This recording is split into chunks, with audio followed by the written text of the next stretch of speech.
మన చాలా మంది నిద్రపోతున్నారు.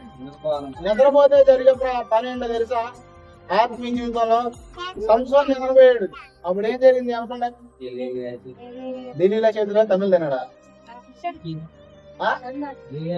ఢిల్లీలో చేతిలో చెక్కల తనకున్నవి లాగి వేయబండి. ఎవరికి? సంసోన్కి, సమయాలకు కాదు. సంసోను నాశనం చేయబడిన వ్యక్తి. తన తల మీద కనీసం మంగళ పెట్ట కూడా పుట్టినప్పటి నుంచి లేదు. కానీ దెలీలా ఒడిలో నిద్రపోయినప్పుడు జరిగింది ఏంటో తెలుసా? ఖచ్చితంగా సంసోనుకున్న బలం లాగివేయబడింది. ఎందుకంటే సంసోనుకున్న అభిషేకం కోల్పోయాడు సంసోన్. ఎందుకో చెప్పనా? సంసోను చాలా క్షవరం అయిపోయింది. అదే సంసోన్ నిద్రపోకపోతే ఎద్దరేనిచ్చోడా?